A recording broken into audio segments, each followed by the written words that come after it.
অনুশীলনী 8.2 first question, ABCD একটি চতুর্ভুজ। এবিসিডি একটা চতুর্ভুজ। দেখো ফার্স্ট এবিসিডি চতুর্ভুজ আঁকো একটা।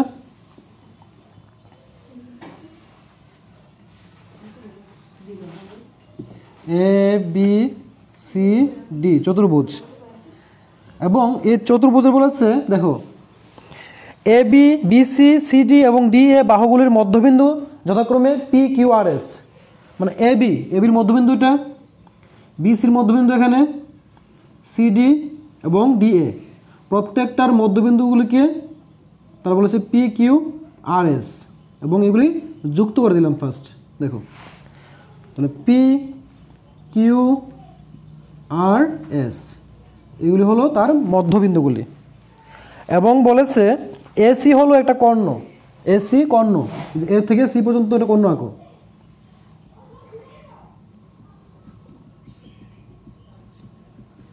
এসি হলো কর্ণ। এবার প্রমাণ করতে বলেছে 1 নম্বর দিয়ে এস আর সমান্তরাল এসি এবং S R equal to half of AC. First এটা বলেছে, তো ফার্স্ট আমরা এটা প্রমাণ করব। দেখো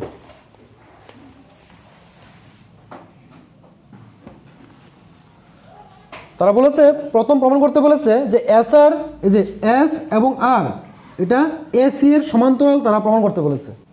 ঠিক আছে, তো যেহেতু এস আর এবং এসির মধ্যে ফার্স্ট প্রমাণটা, তাহলে আমরা ত্রিভুজ নেব এ ডি সি। প্রথম এই এ ডি সি ত্রিভুজ নিয়ে আমরা কাজ করব। তো ফার্স্ট লেখো ত্রিভুজ এ ডি সি এর, দেখো এই যে এস এবং আর এই যে দুটো বিন্দু এডি এবং সিডির মধ্যবিন্দু না, মানে এডি এবং সিডি যে বাহু আছে এই দুটো বাহুর মধ্যবিন্দু।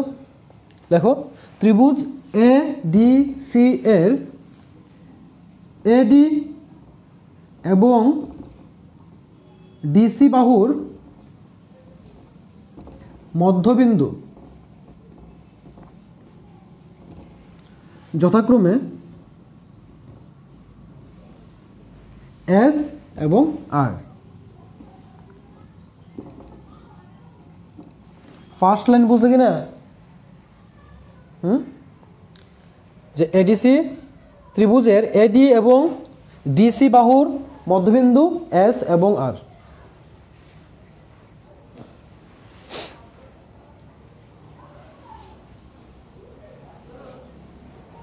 নেক্সট দেখো যে আমরা জানি যে যে কোনো ত্রিভুজের দুইটা বাহুর যে মধ্যবিন্দুটা আছে, যে কোনো ত্রিভুজ এডিসি ত্রিভুজ তার যে কোনো দুইটা বাহুর মধ্যবিন্দু দিয়ে যদি আমরা কোনো রেখাংশ অঙ্কন করি, তাহলে ওই রেখাংশটা ওই ত্রিভুজের তৃতীয় বাহুর সমান্তরাল হয় এবং তৃতীয় বাহুর অর্ধেক হয়।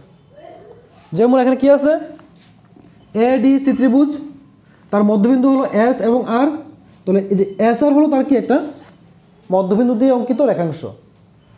এই রেখাংশ দেখ যে এসি এর সমান্তরাল, তাই না? এমনকি এই যে এস আর এর মানটা এই পুরো এসি এর অর্ধেক হয় সবসময়। দেখো আমরা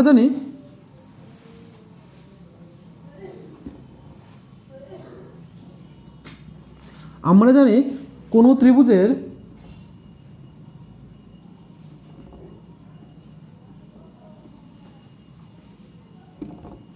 যে কোনো দুটি বাহুর মধ্যবিন্দু দিয়ে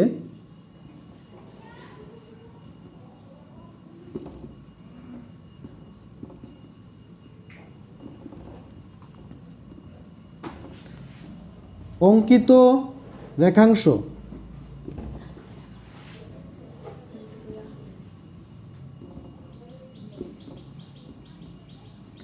তৃতীয় বাহুর সমান এবং তৃতীয়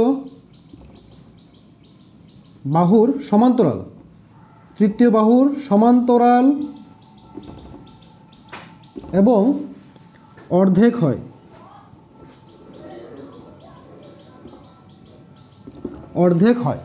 আমরা জানি কোনো ত্রিভুজের যে কোনো দুটি বাহুর মধ্যবিন্দু দিয়ে অঙ্কিত রেখাংশ তৃতীয় বাহুর সমান্তরাল এবং অর্ধেক হয়।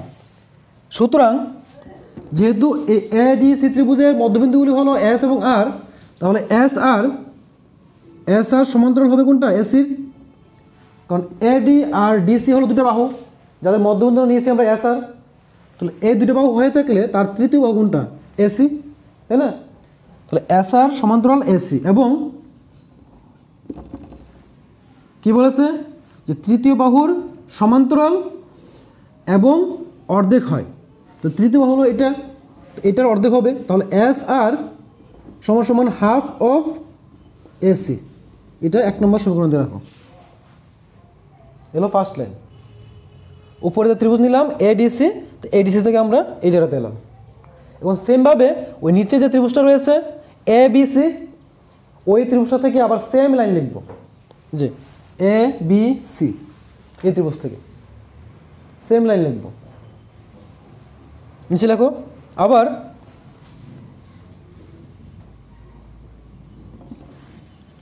ত্রিভুজ এ বি সি এর, দেখো তো এ বি সি ত্রিভুজের কোন দুটা বাহুর মধ্যবিন্দু পি কিউ? কোন দুটো বাহুর মধ্যবিন্দু P R Q? A B এবং বিসি। লেখো আবার ত্রিভুজ এ বি সি এর এ বি ও বিসি বাহুর মধ্যবিন্দু সেম আগের উপরটার মতোই, মধ্যবিন্দু যথাক্রমে পি এবং কিউ। হলো নেক্সট আবার সেম লাইন, যে আমরা জানি, সেম লাইনটা আবার লিখো, যে আমরা জানি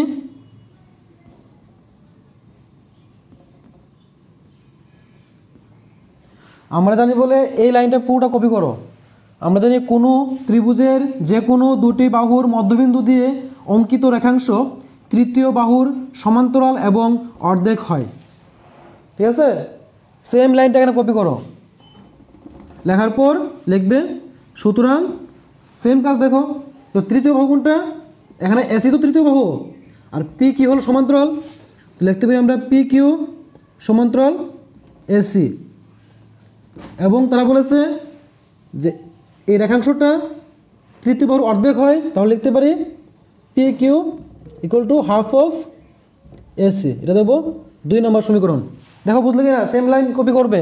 আমরা জানি কোনো ত্রিভুজের যে কোনো দুটি বাহুর মধ্যবিন্দু দিয়ে অঙ্কিত রেখাংশ তৃতীয় বাহুর সমান্তরাল এবং অর্ধেক হয়। সুতরাং এই যে পি কিউ এসি এর সমান্তরাল লিখলাম, এবং পি কিউ, এই পি কিউটা এসি এর অর্ধেক হয়। এটা হলো নাম্বার 2। এখন লিখো 1 নং এবং 2 নং থেকে পাই। 1 নং ও 2 নং থেকে পাই। দেখো 1 নং এবং 2 নং থেকে আমরা কি পাই লক্ষ্য করো তো। এস আর কার সমান্তরাল? এসি সমান্তরাল না? আবার দেখো পি কিউ এসি সমান্তরাল, তার মানে এস আর ও এসি সমান্তরাল, পি কিউ এসি সমান্তরাল। তার মানে কি লিখতে পারি না যে এস আর পি কিউ সমান্তরাল? পারি কি না? এইটা এসি সমান্তরাল, আবার এসি হলো পি কিউ সমান্তরাল, তার মানে এটা সমান্তরাল না? থেকে পাই এস আর সমান্তরাল পি কিউ। এবং আরেকটা লাইন লক্ষ্য করো, এই যে এস আর মান কত? Half of AC. আবার এখানে পি কিউর মান হলো হাফ অফ এসি। তো এস আর এর মান যদি এটা হয়, পি কিউর মানও যদি এটা হয়, তার মানে কি এস আর পি কিউ সমান। ঠিক না? লিখে নাও S R equal to P Q. প্রমাণিত, প্রথম স্টেপ প্রমাণিত হয়ে গেল। দেখো প্রথম এটাই বলেছিল যে প্রমাণ করো এস আর সমান্তরাল পি কিউ এবং S R equal to P Q.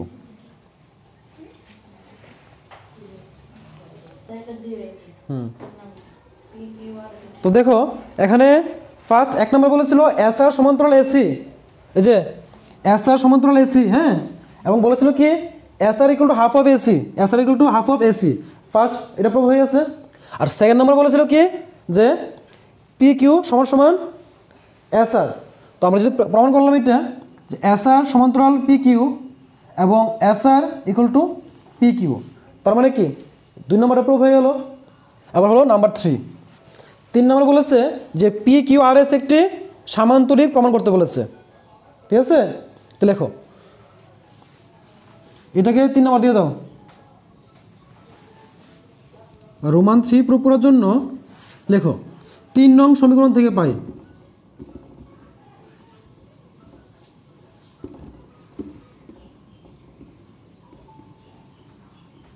3 নং সমীকরণ থেকে পাই বলে 3 নংটা যা ছিল তুলে নাও। এস আর সমান্তরাল পি কিউ এবং S R equal to P Q, হলো 3 নম্বরটা।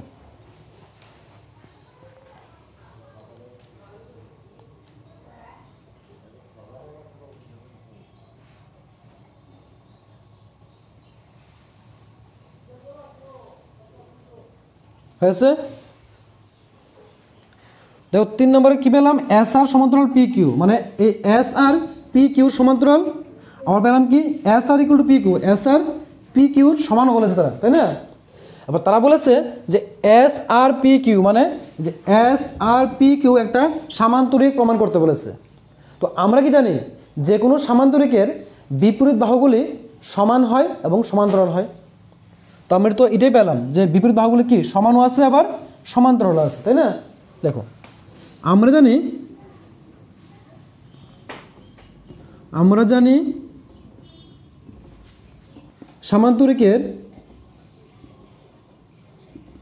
সামান্তরিকের বিপরীত বাহুগুলি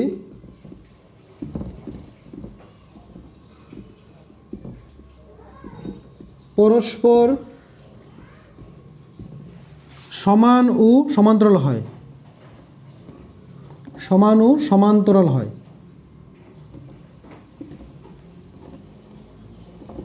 যেহেতু যে পি কিউ আর এস চতুর্ভুজটির বিপরীত বাহুগুলি সমান্তরাল এবং সমান, তাহলে আমরা লিখতে পারি সুতরাং পি কিউ আর এস একটি সামান্তরিক,